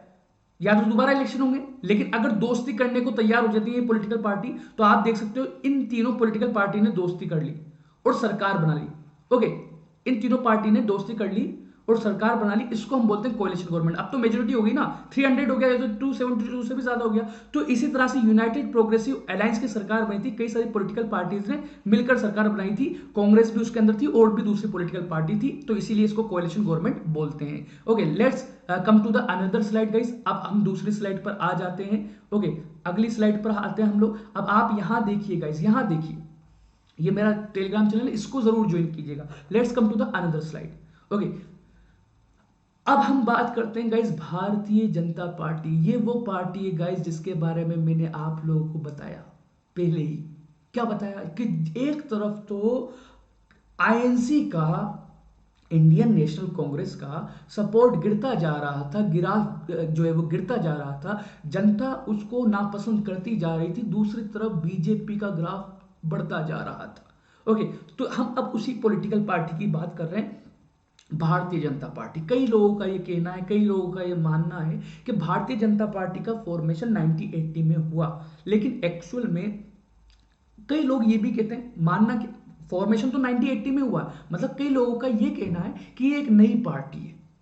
गाइस अब आप बताइए, वैसे तो 1980 के अंदर बनी, ओके 1980 में बनी, और इससे पहले भी इसका एग्जिस्टेंस था। अकॉर्डिंग टू एक्चुअल सिचुएशन, जो लोग अच्छे से समझते हैं वो ये जानते हैं कि ये भी पुरानी पार्टी, इसको भी 60-70 साल हो चुके हैं हिंदुस्तान के अंदर। भारतीय जनता पार्टी जो है ये कोई इतनी नई पार्टी नहीं है जितना कि हम लोग समझते हैं। एक्चुअली गाइस एक पहले पॉलिटिकल पार्टी हुआ करती थी जिसका नाम था भारतीय जनसंघ। ओके, तो भारतीय जनसंघ ही इसको कन्वर्ट कर दिया, इसका नाम चेंज कर दिया 1980 में, 1980 में, और क्या बना दिया उसको, बीजेपी। और ये पुरानी पार्टी है भारतीय जनसंघ। ओके, ये कहा जाता है कि जो बीजेपी है उसके फाउंडर कौन थे, it was founded by Shyama Prasad Mukherjee. Okay, और इसको डेवलप करने वाले दीनदयाल उपाध्याय, ये सब लीडर थे। इन्होंने इस पॉलिटिकल पार्टी को डेवलप किया, इसके आइडिया को डेवलप किया, इसकी सोच के बारे में लोगों को बताया। तो ये सारी चीजें। ओके, अब फाउंडर श्यामा प्रसाद मुखर्जी। अब गाइस अगर मैं आपको बताऊं, बीजेपी राइट नाउ, बीजेपी की सरकार है, सेंट्रल गवर्नमेंट है, 5 साल से ज्यादा हो चुके हैं, अलग अलग स्टेट्स में भी इनके चीफ मिनिस्टर हैं। ओके, तो अभी राइट नाउ बीजेपी को बहुत ज्यादा सपोर्ट मिल रहा है पूरे इंडिया से। अब guys you can see it supports Hindutva. Let's discuss about it's ideology. अब आइडियोलॉजी की बात करते हैं। हिंदुत्व, हिंदुत्व को ये सपोर्ट करते हैं। अब व्हाट इज हिंदुत्व गाइस? अरे सर बताइए हिंदुत्व क्या होता है? सब समझ आ जाता है, लेकिन ये हिंदुत्व में हमेशा कंफ्यूजन रह जाता है। कई स्टूडेंट्स कहते हैं अरे सर ये हिंदुत्व एक बार फिर से समझा दीजिए, तो मैं समझा रहा हूं, रुकिए। ओके, तो हिंदुत्व क्या होता है भाई? देखिए मैं आपको एक चीज बताऊं, Hindutva and Hinduism both are different thing. दोनों बिल्कुल अलग हैं एक दूसरे से। देखिए Hinduism it is a religion, it is a religious philosophy, it is a religious belief. Hinduism एक रिलीजियस बिलीफ है, while Hindutva is a political ideology. ये एक पॉलिटिकल आइडियोलॉजी है, यानी आइडिया ऑफ हिंदुत्व जो है ये पॉलिटिशियन ने बनाया है। और जो हिंदुइज्म रिलीजन के आइडियाज है वो आपके ऋग्वेद से आए, वो आपके अथर्ववेद से आए, ओके, और वो आपके जो है वो यजुर्वेद से आए, और वो आपके जो भी वैदिक लिटरेचर होते हैं हिंदू रिलीजन के, वहां से हिंदुइज्म का आइडिया आया है। ओके, तो हिंदुइज्म एक रिलीजन है, वो अलग चीज है, और ये हिंदुत्व का आइडिया ये पॉलिटिशियन लेकर आए। ओके, तो हिंदुत्व मतलब बीजेपी का ये है कि भाई जो है इनका ये मानना है कि भाई पहले हिंदू कम्युनिटी को फेवर किया जाना चाहिए, उनके फेवर में काम करना चाहिए, बाकी फिर बाद में दूसरी कम्युनिटीज पर हमें फोकस करना चाहिए। तो ये इस चीज को सपोर्ट करते हैं और इसको ही हम हिंदुत्व बोलते हैं। ओके, तो गाइज अब किसी को ये सही लग सकता है, किसी को ये गलत लग सकता है, तो सबकी अपनी अपनी जो है वो सोच होती है, सबका अपना अपना व्यू होता है, सबका अपना अपना ओपिनियन होता है कि भाई ये एक ग्रुप को ज्यादा फेवर कर रहे हैं। तो we are living in democracy guys, तो सबका अपना अपना जो है वो आइडियोलॉजी होता है। तो अब guys you can see it supports full territorial and political integration of Jammu and Kashmir with India. ये जो आपकी पॉलिटिकल पार्टी है बीजेपी, भारतीय जनता पार्टी, जिसकी करंटली गवर्नमेंट है, ये किसको सपोर्ट करती है guys? Territorial, full territorial and political integration of Jammu Kashmir. अरे सर ये क्या है? What do you mean bye full territorial and political integration of Jammu Kashmir? Okay, इसका मतलब सर समझा दीजिए। अरे बिल्कुल मैं समझा रहा हूं आप लोगों के लिए, तो मैं सेशन लेता हूं, आप ही को पता है। ओके, तो और गाइज मैं आप लोगों से कहूंगा कि ज़्यादा से ज़्यादा शेयर कीजिए, ज़्यादा से ज़्यादा लाइक कीजिए और ज़्यादा से ज़्यादा कमेंट कीजिए और अपने दोस्तों को, अपने फ्रेंड्स को, अपने रिश्तेदारों को इसके बारे में बताइए, लक्ष्य सीरीज के बारे में बताइए जिसमें हम कंप्लीट सिलेबस करने वाले हैं। क्योंकि गाइज अगर आप लोग ये करेंगे तो मैं आप लोगों के लिए ऐसी और सीरीज लेकर आता रहूंगा जहां पर हम ज्योग्राफी का सिलेबस कंप्लीट कर लेंगे, जहां पर हम हिस्ट्री का सिलेबस कंप्लीट कर लेंगे। और गाइस यही कहूंगा मैं आप लोगों से। तो अब देखिए, आपका जो डाउट है वो बिल्कुल मैं क्लियर करूंगा। तो guys you can see on your computer screen full territorial and political integration. Full territorial and political integration का मतलब क्या है? आपको पता है हमारा जो कश्मीर है, हमारा जो कश्मीर है उसका कुछ पार्ट जो है हमारा एक नेबरिंग कंट्री, जिसको हम नेबर नहीं मानते, पाकिस्तान ने कब्जा किया है। तो एक्चुअली जो भारतीय जनता पार्टी है वो ये चाहती है कि जो पाक ऑक्यूपाइड कश्मीर है वो भी हमारा है और वो हमारा हो जाए, यानी हमारे कब्जे में आ जाए, ये इनकी सोच है। इसी तरह से पॉलिटिकल इंटीग्रेशन भी ये चाहती है। पॉलिटिकल इंटीग्रेशन का मतलब जो लॉज इंडिया के अंदर चलते हैं वही लॉज सारे एप्लीकेबल हो कश्मीर के अंदर, जम्मू एंड कश्मीर के अंदर, ये चाहते हैं। अब गाइस मैं आप लोगों को बताता चलूं, क्या हमारी जो बुक है वो अपडेटेड बुक नहीं है। आपको पता है कि जो पॉलिटिकल इंटीग्रेशन है वो तो हो गया, ओके, आर्टिकल 370 हटा दिया गया है, ओके। और इसका मतलब क्या है? आर्टिकल 370 का मतलब देखिए, पॉलिटिकल इंटीग्रेशन का मतलब जो लॉज यहां पर एप्लीकेबल है वो वहां एप्लीकेबल हो। तो अब आर्टिकल 370 हटने का मतलब ये है कि अब ऑटोमेटिकली जो इंडिया की पार्लियामेंट में लॉज बनते हैं वो वहां पर भी एप्लीकेबल और इंप्लीमेंट हो जाएंगे। तो ये मतलब जो ये चाहते थे, अभी इनकी पॉलिटिकल पार्टी है, इनकी गवर्नमेंट है, तो इन्होंने आधा काम तो कर दिया है जो ये चाहते थे, अभी आधा काम बाकी है जिसमें पाक ऑक्यूपाइड कश्मीर को जो है वो लेना है, ओके, यानी फुल टेरिटोरियल इंटीग्रेशन करना है, इंडिया के अंदर मिलाना है पूरे कश्मीर को, ओके। इसी तरह से guys BJP supports uniform civil code for all people living in the country irrespective of religion. Uniform civil code का मतलब होता है equal laws for all citizen, same laws for same citizen, okay, without any discrimination, okay. मतलब ये क्या चाहते हैं कि इनका ये है कि भाई क्या होना चाहिए, सभी के लिए एक जैसा कानून होना चाहिए, ओके, सभी के लिए एक जैसे कानून होना चाहिए। इसका मतलब क्या है? इसका मतलब ये है they want to repeal personal laws, okay. आपको पता है हिंदू रिलीजन, हिंदू कम्युनिटी के भी रिलीजियस लॉज है, उसको पर्सनल लॉ बोलते हैं। इसी तरह से इस्लाम कम्युनिटी के भी पर्सनल लॉज हैं, ओके। आई बात समझ? जो सब तो रिलीजियस लॉज जो है उसको पर्सनल लॉ बोलते हैं। तो इनका ये कहना है कि भाई ना तो हिंदू रिलीजन के लॉ के बेसिस पर कुछ चीज होनी चाहिए और ना ही मुस्लिम जो रिलीजन है, इस्लाम जो रिलीजन है, उनके पर्सनल लॉज होने चाहिए। ये इस चीज को खत्म करना चाहते हैं, ओके। इसी तरह से guys you can see on your computer screen, आप लोग अपनी कंप्यूटर स्क्रीन पर देख सकते हैं, okay, look at your computer screen, supports ban on religious convergence, okay. ये क्या चाहते हैं? बीजेपी ये चाहती है कि कोई भी अपना रिलीजन चेंज ना करे। अगर कोई हिंदू है तो हिंदू रहे, कोई मुसलमान है तो मुसलमान रहे, कोई सिख है तो सिख रहे, ओके। मतलब ये रिलीजन कन्वर्जन को सपोर्ट नहीं करते हैं, ओके। इसी तरह से guys you can see on your computer screen, look at your screen, came into power in 1998 as the leader of the National Democratic Alliance, okay. Actually guys ये भी क्या थी? कोएलिशन गवर्नमेंट थी।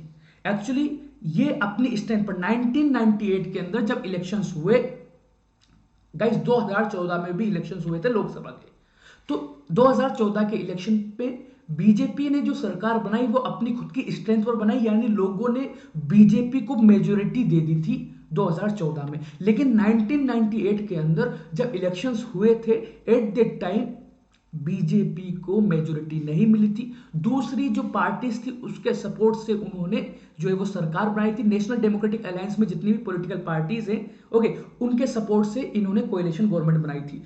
अब guys you can see lost elections in 2004 and is the principal opposition party in the Lok Sabha.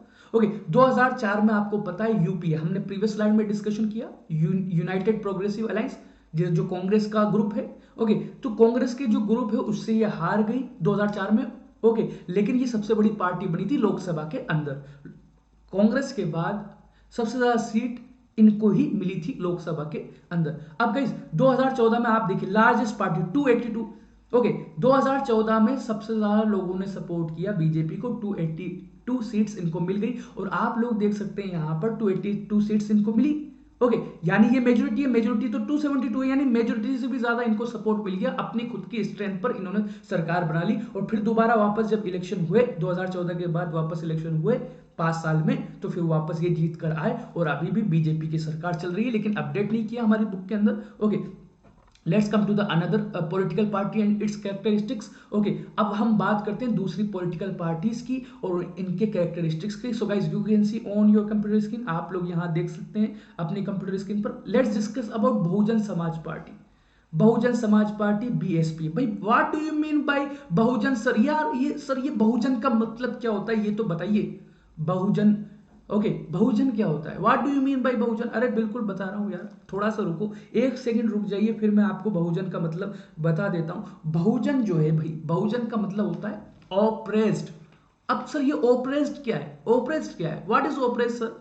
Oppressed क्या होता है भाई? ओप्रेस्ड का मतलब होता है डिस्क्रिमिनेटेड। अरे सर डिस्क्रिमिनेटेड क्या है? अरे भाई जिनके साथ डिस्क्रिमिनेशन किया गया हो, जिनके साथ भेदभाव किया गया हो, जिनको इक्वालिटी ना मिली हो, जिनके साथ एट्रोसिटीज की गई हो। ओके, तो बहुजन का मतलब ये होता है। तो गाइस बहुजन समाज पार्टी के कैरेक्टरिस्टिक्स की हम बात कर रहे हैं। ओके, तो गाइस यू कैन सी, तो नाम से समझ आता है कि बेसिकली ये जो पॉलिटिकल पार्टी है इसका फॉर्मेशन बहुजन जो लोग हैं जिनके साथ डिस्क्रिमिनेट हुआ है उनको सपोर्ट करने के लिए इस पॉलिटिकल पार्टी का फॉर्मेशन हुआ है। ओके, ताकि जो ऑप्रेस्ड क्लास है उनका अपलिफ्टमेंट किया जा सके, वही हम डिस्कस करने वाले हैं अभी आगे। तो guys you can see it was formed in 1984। BSP Bahujan Samaj party guys 1984 में इसका फॉर्मेशन हुआ। फाउंडर कौन थे, किसने बनाया था? काशीराम जी। काशीराम जी ने इसको बनाया था, इस पॉलिटिकल पार्टी को। इसी तरह से guys you can see Bahujan Samajwadi party, Bahujan Samaj party supports Bahujan Samaj. Bahujan Samaj का मतलब मैं आपको बता चुका हूं, बहुजन समाज का मतलब जिनके साथ डिस्क्रिमिनेशन किया हो। ये बीएसपी सपोर्ट करती है बहुजन समाज को, जिसके अंदर कौन आते हैं? विच इंक्लूड्स द दलित। दलित यानी वो आपको पता है एससी कम्युनिटी के लोग, आदिवासी, एसटी कम्युनिटी के लोग, OBC, other backward classes and religious minorities. मतलब इनका ये मानना है कि मतलब इन लोगों के साथ बहुत ज्यादा डिस्क्रिमिनेशन होता है और होता आया है, तो इनका अपलिफ्टमेंट होना चाहिए। ये पॉलिटिकल पार्टी इनके अपलिफ्टमेंट को बहुत ज्यादा फेवर करती है। अब गाइस ये जो पॉलिटिकल पार्टी की ये जो थिंकिंग है, upliftment of Bahujan Samaj, upliftment of OBC, upliftment of dalit, upliftment of adivasi, ये जो सोच आई है एक्चुअली ये सोच किससे आई? इनके एक्चुअली जो बहुजन समाज पार्टी के जो लीडर्स हैं वो अपना लीडर्स किसको मानते हैं? साहू महाराज जी को, ज्योतिबा फुले, ज्योतिबा महात्मा फुले, आपने नाम पढ़ा होगा ज्योतिबा फुले। एक बच्चा मुझसे पूछ रहा कि सर ये ज्योतिबा फुले मेल है फीमेल है? ओके, तो ज्योतिबा फुले जो है वो मेल है। Okay, Jyotiba Phule, Periyar Ramaswamy Naicker and Baba Saheb Ambedkar. तो ये जो है ना, इन ये सब लोग क्या बोलते थे? बहुजन समाज का अपलिफ्टमेंट होना चाहिए, बहुजन समाज का अपलिफ्टमेंट होना चाहिए। तो इनकी जो सोच थी, इनका जो आइडिया था, उसी को फॉलो करती है, उसी को सपोर्ट करती है बहुजन समाज पार्टी। ओके, और वो चाहती है कि ओबीसी का, दलित का, आदिवासी का, माइनॉरिटीज का अपलिफ्टमेंट हो, वो भी एजुकेशन में आगे बढ़े। एक्चुअली अगर देखा जाए ये सारे लोग एजुकेशन में भी पीछे, इकोनॉमिक स्टेटस में भी पीछे, जॉब में भी पीछे, काम में भी पीछे, हर चीज में पीछे हैं, बहुत बैकवर्ड है ये इकोनॉमिकली, एजुकेशनली ये क्लासेस। तो इनका अपलिफ्टमेंट को सपोर्ट करती है। अब guys you can C main base की बात करें तो बहुजन समाजवादी पार्टी यानी बहुजन समाज पार्टी का जो मेन बेस है वो है उत्तर प्रदेश। ओके, इसको मेन बेस इसलिए कहा गया है क्योंकि अभी तक जो सरकार बनाई है बीएसपी ने वो उत्तर प्रदेश ही में बनाई है। ओके, उत्तर प्रदेश में बीएसपी की सरकार रह चुकी है। ओके, और आपको पता है, आपने नाम सुना होगा बहन बहन मायावती जी का। तो जो बहन मायावती जी हैं, बहन मायावती जी वो चीफ मिनिस्टर बन चुकी हैं एंड वो कौन है, बीएसपी की लीडर हैं। ओके, इसी तरह से guys you can see substantial presence in neighbouring states Madhya Pradesh. अब इनकी जो सोच है कि भाई अपलिफ्टमेंट होना चाहिए बहुजन समाज का। अब देखिए इनकी सोच का कुछ लोग सपोर्ट कर सकते हैं, कुछ लोग विरोध कर सकते हैं। सबकी अपनी अपनी सोच होती है, आपकी भी कुछ सोच हो सकती है। ओके, सबकी अपनी अपनी सोच है। कई सारे बच्चों को अच्छी भी लगती है कि हाँ यार इसमें बात गलत क्या है, सभी लोग तो हिंदुस्तानी है, सभी के अगर कोई अपलिफ्टमेंट की बात कर रहा है तो देखिए जहां तक हम बात करते हैं मोस्ट ऑफ देम जितनी भी पॉलिटिकल पार्टीज हैं उनकी सोच तो अच्छी है, लेकिन काम भी तो अच्छा होना चाहिए ना। व्हाट डू यू से, क्या सिर्फ सोच से ही सब कुछ चल जाएगा? पावर तो सबको मिली है। ओके, लेकिन आप भी देख सकते हो अब राइट नाउ कहां खड़े, कौन सा स्टेट कहां खड़ा है। ओके, अब यहां देखिए मध्य प्रदेश, छत्तीसगढ़, उत्तराखंड, दिल्ली, पंजाब, यहां पर भी इनको लोगों ने सपोर्ट किया। ओके, लेकिन सबसे ज्यादा सपोर्ट उत्तर प्रदेश से इनको मिला है। ओके, इसी तरह से गाइस उत्तर प्रदेश में सरकार बनाई है। ओके, 2014 में लोकसभा इलेक्शन हुए थे और सिर्फ 4% वोट्स मिले इनको। ओके, कितने परसेंट वोट मिले? 4%। अब guys let's come to the another slide. Okay, and let's discuss about characteristics of another political party. अब किसी और पॉलिटिकल पार्टी की बात करते हैं, उसकी सोच को समझते हैं, उसके कैरेक्टरिस्टिक्स को समझते हैं। Okay, so guys you can see on your computer screen, आप लोग कंप्यूटर स्क्रीन पर अच्छे से देख सकते हैं। ओके, पूरा फोकस कीजिए यहां पर। Okay, communist party of India, one of the oldest political party of India. जिस तरह से पुरानी है आपकी, जिस तरह से पुरानी है आपकी, क्या है पुरानी, कौन सी पॉलिटिकल पार्टी है पुरानी? आपकी जो पॉलिटिकल पार्टी है पुरानी। ओके, पॉलिटिकल पार्टी, कौन सी पॉलिटिकल पार्टी पुरानी है? आपकी पॉलिटिकल पार्टी जो इंडियन नेशनल कांग्रेस है वो पुरानी है। ओके, उसी तरह से कम्युनिस्ट पार्टी भी बहुत पुरानी पॉलिटिकल पार्टी है। इसका फॉर्मेशन कब हुआ था, कब बनी थी गाइस, कब स्टेब्लिशमेंट हुआ था, कब फाउंड हुई थी, कब फॉर्म हुई थी? It was formed in 1925। CPI believes in Marxism. Let's discuss about it's ideology, it's thinking. किस चीज में बिलीव करते हैं, किस चीज को सपोर्ट करते हैं? It's believe in Marxism, Leninism, secularism and democracy. अरे सर ये क्या है, ये तो ऊपर से जा रहा है, ये समझ नहीं आ रहा। सर ये बताइए ना मार्क्सिज्म होता क्या है? अरे सर ये भी बता दीजिए लेनिनिज्म क्या है? ओके सर सेकुलरिज्म तो पढ़ा है। अरे सर डेमोक्रेसी के बारे में भी थोड़ा बहुत हम लोगों को पता है, 10th क्लास में आ गए हैं, अब तो हम अच्छे से समझते हैं। लेकिन मार्क्सिज्म और लेनिनिज्म क्या है, इसमें थोड़ा सा डाउट है। अरे डाउट क्यों है भैया आप लोगों को? क्या आप लोगों ने रशियन रेवोल्यूशन नहीं पढ़ा? रशियन रेवोल्यूशन पढ़ा है ना, 9th क्लास में 2nd चैप्टर था हिस्ट्री का, तो वहां पर we have learn regarding Marxism and Leninism. Okay guys, Marx, Karl Marx, Lenin, okay Vladimir Lenin, they were socialist. ये इनकी सोच क्या थी? पीजेंट्स, ओके पीजेंट्स जो छोटे फार्मर्स होते हैं, peasants and workers and poor community का अपलिफ्टमेंट होना चाहिए। ओके, यानी पीजेंट्स और वर्कर्स को सपोर्ट करने वाले ये कार्ल मार्क्स और लेनिन थे। ये सपोर्ट करते थे कि पीजेंट्स और वर्कर्स यानी फार्मर्स और वर्कर्स को बहुत ज्यादा फेवर करना चाहिए गवर्नमेंट को, उनके ऊपर ध्यान देना चाहिए, उनका अपलिफ्टमेंट करना चाहिए, उनकी वर्किंग कंडीशन अच्छी होनी चाहिए, उनके वेजेस ज्यादा होने चाहिए। इन सारी चीजों को ये सपोर्ट करते थे। जिस पीजेंट के पास लैंड नहीं है उसको लैंड दिया जाना चाहिए, ये बात कार्ल मार्क्स और लेनिन करते थे। और यही बात सीपीआई जो है वो सोचती है और चाहती है कि ऐसा हो जाए, लेकिन इनकी सरकार नहीं बनती तो ऐसा नहीं हो पाता। अब गाइस कुछ लोगों को ये सोच अच्छी भी लग सकती है और कुछ लोगों को ये बुरी भी लग सकती है कि भाई ये पीजेंट्स और वर्कर्स की बहुत बात करते हैं। अब guys you can C secularism, ये हम पहले कई बार सेकुलरिज्म की बात कर चुके हैं। Let's discuss about democracy. Democracy की हम बात कर लेते हैं। डेमोक्रेसी जहां पर इलेक्शन होता है, सेकुलरिज्म जहां पर सभी को इक्वल रेस्पेक्ट मिले। ओके, इसी तरह से guys you can see opposed to CPI oppose to the forces of communalism. अब ये कम्युनलिज्म क्या है?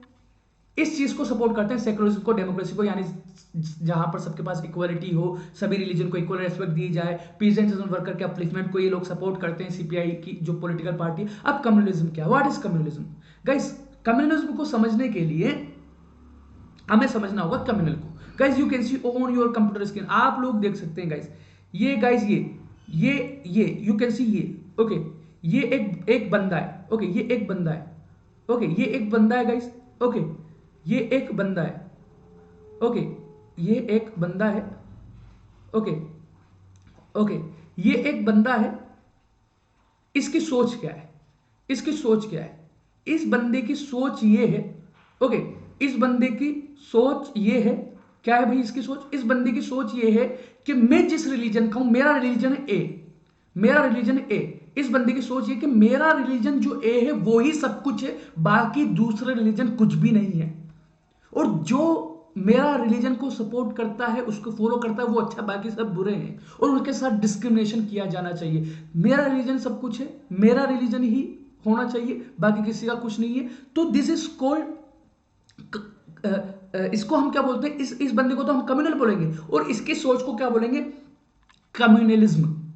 इसकी सोच को हम क्या बोलेंगे, कम्युनलिज्म। मैंने देखिए आपको इसका फेस इसलिए ऐसा बताया क्योंकि आप देखिए ये बंदा डिस्क्रिमिनेशन की, मतलब कम्युनलिज्म एक तरह का डिस्क्रिमिनेशन है, एक तरह की नफरत है। आप ये देखिए कि कम्युनल बंदे की सोच क्या है कि मेरा रिलीजन सब कुछ है, बाकी फिर वो दूसरे रिलीजन को बुरा भला कहता है। ओके, तो देखिए हमें सब लोगों के रिलीजन की, सबका अपना अपना रिलीजन होता है, सबकी रेस्पेक्ट करनी चाहिए। तो ये लोग उन लोगों को के विरोध में है, सीपीआई, जो धर्म के नाम पर लोगों को लड़ाते हैं, ओके, और जो कम्युनल बातें करते हैं, ओके, बोलते हैं कि भाई हमारा रिलीजन ही सब कुछ है, बाकी दूसरों का रिलीजन कुछ भी नहीं है। ये बोलते हैं कि भाई ऑल आर इक्वल, सब, देखिए रिलीजन पर्सनल चीज है, रिलीजन सबका अपना अपना होता है, ओके। और गाइस मैं आपको एक चीज बताता चलूं, मतलब कॉमनल बंदा ये चाहता है कि मेरा रिलीजन होना चाहिए, सरकार जो काम कर रही है मेरे रिलीजन वालों के लिए करे, बाकी किसी और के लिए करे नहीं करे, जो दूसरे रिलीजन वाले हैं उनका कुछ नहीं होना चाहिए, उनको उनको कुछ नहीं मिलना चाहिए, ऐसी बातें ये जो कम्युनल लोग होते हैं, जो आइडिया ऑफ कम्युनलिज्म को फॉलो करते हैं, वो करते हैं, ओके। अब गाइस लेकिन मैं आपको एक चीज बताऊं, देखिए ये समझना कि मेरा रिलीजन सुपीरियर है, इसमें कोई बुराई भी नहीं है। बुराई किस चीज में, दूसरे के रिलीजन को बुरा भला और गलत कहना, इस चीज में बुराई है। देखिए, देखिए जो भी बंदा जिस भी रिलीजन को फॉलो करता है वो इसीलिए फॉलो करता है क्योंकि वो अपने रिलीजन को बेस्ट मानता है, ओके। तो इसमें कोई गलत बात भी नहीं है, जिसका जो आप जिस रिलीजन को फॉलो करते हैं आपने बेस्ट माना है तभी तो किया है, ओके। लेकिन गलत ये है कि आप दूसरे रिलीजन के अगेंस्ट बोलोगे, फिर सामने वाले को तकलीफ होगी, तो हमें क्या मतलब, यार हमें क्या मतलब है इन सारी चीजों से, क्यों हम ऐसी चीजों को सपोर्ट करें, मतलब कम्युनलिज्म को। देखिए एक पढ़ा लिखा इंसान कभी भी ऐसी चीजें नहीं सोचता, तो ये दूसरे रिलीजन के साथ डिस्क्रिमिनेशन है, वो गलत है, ये गलत है, ये कम्युनल जो लोग होते हैं वो ऐसी बात करते हैं और इसके अगेंस्ट सीपीआई है। अब guys you can see, except parliamentary democracy as a means of promoting the interest of the working class, farmers and poor. ये जो पॉलिटिकल पार्टी गाइस, ओके, और मैंने इसका चेहरा ऐसा इसलिए बनाया, इसको याद रखिए, क्योंकि इसकी सोच अच्छी नहीं, ये बोल रहा है कि मेरा सब रिलीजन सब कुछ है, बाकी सबके रिलीजन कुछ नहीं है, गलत रिलीजन है सबके। तो गाइज ये तो एक देखिए, जिसके रिलीजन के बारे में भी गलत बोलेगा उस बंदे को कितनी तकलीफ होगी, तो ये इसलिए हम इसको सही नहीं कहेंगे, communalism it is a not a good idea, okay. और इस आइडिया के अगेंस्ट सीपीआई भी है। अब guys you can C, parliamentary democracy, यानी ये सपोर्ट करते हैं इलेक्शन होना चाहिए, पार्लियामेंट होना चाहिए as a means of promoting the interest of the working class, और वहां पर working class, farmers and poor के फेवर में कानून बनने चाहिए, इस चीज को ये सपोर्ट करते हैं, ओके। लेकिन ये पॉलिटिकल पार्टी वीक हो गई, ये पॉलिटिकल पार्टी कमजोर हो गई। कैसे कमजोर हुई, शुरुआत में लोग इस पॉलिटिकल पार्टी को भी पसंद करते थे, लेकिन ये पॉलिटिकल पार्टी जो है वो कमजोर हो गई क्योंकि इसके टू पार्ट बन गए, became weak after the split in the party in 1964 that led to the formation of CPI, CPIM। CPIM का मतलब क्या है, कम्युनिस्ट पार्टी इंडिया मार्क्सिस्ट। और इसके बारे में गाइस हम लोग नेक्स्ट स्लाइड में डिस्कस करेंगे, इसके कैरेक्टरिस्टिक्स को समझेंगे। अब ये स्प्लिट क्यों हो गई, डिवाइड क्यों हो गई, एक्चुअली कुछ ये इसकी इस पॉलिटिकल पार्टी की प्रेसिडेंटशिप को लेकर लड़ाई हो गई कि भाई प्रेसिडेंट हम बनेंगे, तो जो जो लीडर नाराज हुआ ना वो अलग चला गया कि भाई आप मुझे प्रेसिडेंट नहीं बना रहे, मैं आपकी पार्टी को छोड़ता हूं और मैं खुद की पार्टी बनाऊंगा, तो इसलिए ये स्प्लिट हो गई थी, इसके टू फैक्शंस हो गए, टू ग्रुप बन गए, okay. Significant presence in the state of Kerala, Kerala में इसको बड़ा सपोर्ट मिला इस पॉलिटिकल पार्टी को, वेस्ट बंगाल में, पंजाब में, आंध्र प्रदेश में, ओके। लेकिन धीरे धीरे जैसे जैसे साल गुजरते जा रहे हैं, जैसे जैसे दिन गुजरता जा रहा है, जैसे जैसे एक एक रोज जैसे आगे गुजर रहा है ना, वैसे वैसे लोग इस पॉलिटिकल पार्टी को सपोर्ट बंद करते जा रहे हैं। इसी तरह से guys you can C, advocate the coming together of all left parties. Left parties, left क्या होता है ये मैंने आपको पहले ही समझाया, जो वर्कर्स और पीजेंट्स को सपोर्ट करते हैं। तो कई सारी ऐसी पॉलिटिकल पार्टी है जो इस सोच को रखती है कि वर्कर्स और पीजेंट्स के फेवर में काम होना चाहिए, फार्मर्स के फेवर में काम होना चाहिए, गरीबों के फेवर में। तो ये चाहती है कि वो सारी पॉलिटिकल पार्टी को एक साथ आ जाना चाहिए और क्या बनाना चाहिए, एक स्ट्रॉन्ग लेफ्ट फ्रंट। 2014 में इलेक्शन हुए और इनको सिर्फ कितनी सीट मिली, ओनली 1 सीट मिली, ओनली 1 सीट, एक सीट से इनको काम चलाना पड़ा। Okay, so guys let's discuss about another political party, that is communist party of India. And आप यहां देख सकते हैं गाइस, यू कैन सी है, we are discussing regarding communist party of India, Marxist, CPIM. जैसा कि मैंने आपको बताया कि ये पहले ये जो पॉलिटिकल पार्टी थी इसका फॉर्मेशन कैसे हुआ, इसके जो कई सारे लीडर्स थे, किसके leaders, CPI, communist party of India के लीडर्स, उन्होंने पार्टी को छोड़ दिया और ये पार्टी बना ली, फाउंडेड इन 1964। 1964 के अंदर ये पॉलिटिकल पार्टी बनी, believes in Marxism and Leninism. और ये जो पॉलिटिकल पार्टी है गाइस, ये पॉलिटिकल पार्टी भी किसके अंदर बिलीव करती है, मार्क्सिज्म एंड लेनिनिज्म के अंदर। ओके, तो हमने ये पहले डिस्कस किया है भाई, मार्क्सिज्म और लेनिनिज्म क्या है। ओके, लेनिनिज्म क्या है। इसी तरह से guys you can C CPIM supports.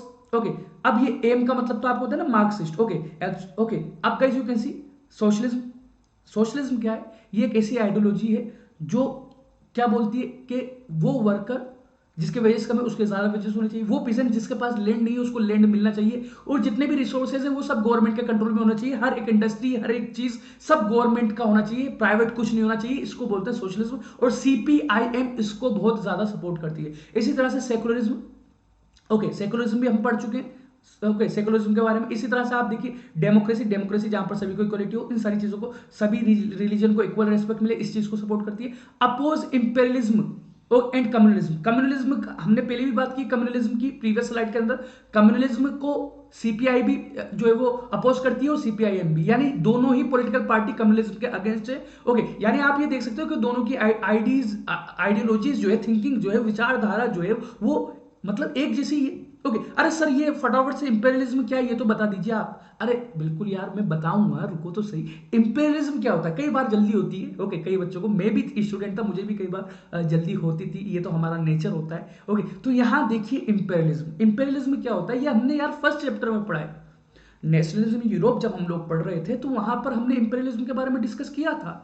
Okay, not only in 10th class, we have also learned regarding imperialism in 9th class as well as 8th class. मुझे पता है, देखिए आप लोग भूल सकते हैं हमने कहां पर क्या पढ़ा था, या आप भूल सकते हैं, लेकिन मैं नहीं भूल सकता। मुझे थोड़ा आइडिया है कि आपने 8th क्लास में क्या पढ़ा है, 9th क्लास में क्या पढ़ा है, और 10th क्लास में भी क्या पढ़ा है। तो 10th क्लास के फर्स्ट चैप्टर में इंपेरियलिज्म पढ़ा था। देखिए 1964 में कई सारी कंट्रीज थी जो इंपेरियलिज्म को फेस कर रही थी, कई सारी कंट्रीज में इंपेरियलिज्म था। What is imperialism? A process in which European settlers ruled over different parts of the world.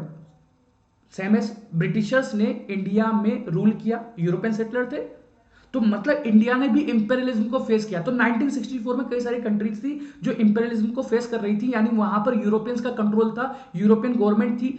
Countries Africa की थी, अमेरिका की थी, लेकिन वहां पर यूरोपियन रूलर्स थे। ओके, यानी यूरोप की गवर्नमेंट्स जो अलग अलग, फ्रांस की, जर्मनी की, वो वहां रूल कर रहे थे। तो इस चीज के अगेंस्ट थी सीपीआईएम कि भाई ऐसा नहीं होना चाहिए। इसी तरह से accept democratic elections as a useful and helpful means for securing the objectives of socio-economic justice in India. इसी तरह से ये डेमोक्रेटिक इलेक्शन को सपोर्ट करते हैं और बोलते हैं कि भाई जो इलेक्शन है उसके थ्रू हम एक अच्छी गवर्नमेंट बना सकते हैं जो हेल्प करेगी और सोसाइटी के अंदर जो इकोनॉमिक जस्टिस है और सोशल जस्टिस है वो प्रोवाइड करेगी। इनका ऑब्जेक्टिव यही है कि भाई जो है वो हम क्या करें, इलेक्शन में पार्टिसिपेट करें और कोशिश करें कि भाई जो है वो सोसाइटी में सभी को जस्टिस मिले, गरीबी कम हो और डिस्क्रिमिनेशन भी कम हो, सोशो इकोनॉमिक जस्टिस, गरीबी कम हो और डिस्क्रिमिनेशन कम हो। इसी तरह से इस पॉलिटिकल पार्टी को वेस्ट बंगाल के अंदर, केरला के अंदर, त्रिपुरा के अंदर बहुत ज्यादा सपोर्ट मिला, और स्पेशली पुअर और वर्कर्स। आप देखिए सीपीआई और सीपीआईएम को कौन सपोर्ट कर रहा है ज्यादा, फार्मर, फैक्ट्री और ये फैक्ट्री वर्कर्स। अब देखिए गाइस, आपको पता है सीपीआईएम सोशलिज्म को फॉलो करने वाले हैं, और सोशलिज्म गरीबों को सपोर्ट करता है, वर्कर्स को सपोर्ट करता है, पीसेंट्स को सपोर्ट करता है। And easy thing is that, आप भी जानते हो, आप लोगों को जो सपोर्ट करेगा आप उसको सपोर्ट करेंगे ना। ओके, इसी तरह से guys you can C agriculture labourers and intelligentsia. Okay, अब ये इंटेलिजेंसिया क्या होता है, व्हाट इज इंटेलिजेंसिया? ओके, पढ़े लिखे लोग भी जो हाईली एजुकेटेड है वो भी इनको सपोर्ट करते हैं। Critical of the new economic policies, यानी अगेंस्ट है, critical of new economic policies. New economic policies क्या है आपको पता है ना, आपने अगर इकोनॉमिक्स पढ़ा हो, 1991 में हमने ये परमिशन दे दी कि बाहर के सामान हिंदुस्तान में आकर बिक सकते हैं, लेकिन इनको ये अच्छा नहीं लगा। 1991 में हमने लिबरलाइजेशन किया, लेकिन इन्होंने इसको सपोर्ट नहीं किया। ये बोलते हैं कि नहीं, इंडिया के अंदर इस गुड्स बने और इंडियंस ही उसको बेचे और इंडियंस ही उसको खरीदे, ना कि बाहर की कंपनीज आकर यहां पर ये चीजें करें। ओके, यानी ये इस चीज को सपोर्ट नहीं करती कि बाहर का के लोग आकर इन्वेस्ट करें और यहां पर कुछ चीज बनाए और बेचें। ये पॉलिटिकल पार्टी बोलती है कि इंडियंस ही बनाए, यानी आत्मनिर्भर भारत की ये बात करते हैं एक्चुअल में। Okay, that allow free flow to, मतलब न्यू इकोनॉमिक पॉलिसीज क्या थी, न्यू इकोनॉमिक पॉलिसीज ने क्या किया, new economic policies that allow free flow of foreign capital, या फॉरेन कैपिटल का मतलब न्यू इकोनॉमिक पॉलिसीज जो 1991 में बनी, लिबरलाइजेशन वाली, कि अब बाहर से जो मनी है, कंपनियां है, वो आ सकती है हिंदुस्तान के अंदर और फिर यहां पर जो है प्रोडक्शन कर सकती है, यहां पर अपना माल बेच सकती है, तो इसके अगेंस्ट है। ओके, और गाइस 34 साल तक, 34 ईयर्स तक इनकी सरकार रही वेस्ट बंगाल में। उसके बाद फिर ममता दीदी आ गई 2011 में। ओके, उससे पहले तक इनका बहुत वहां पर सपोर्ट था।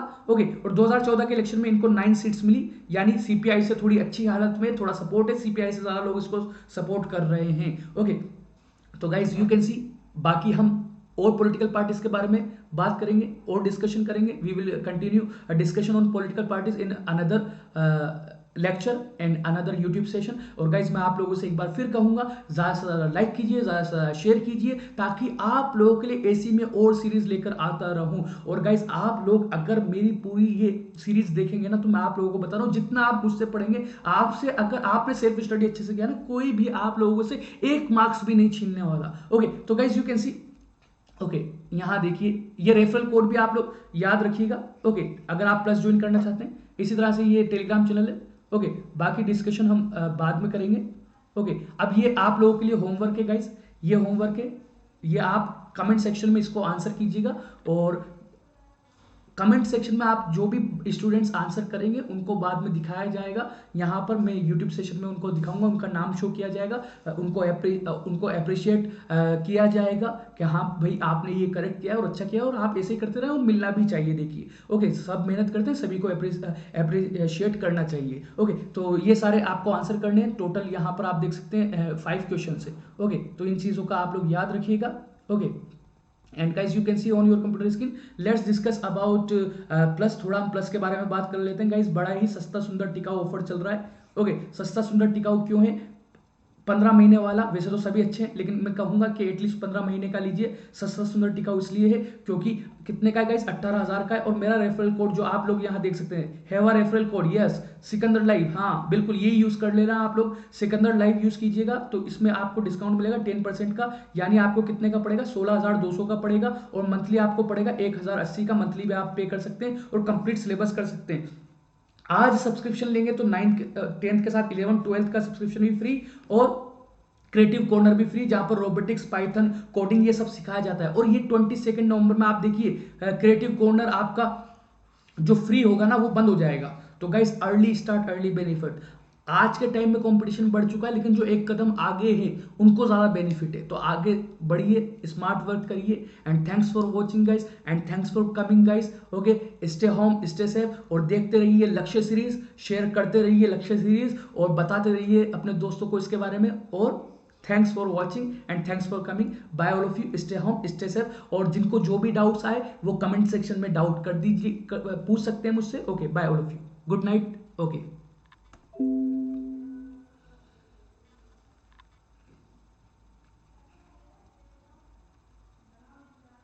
Bye all of you, bye.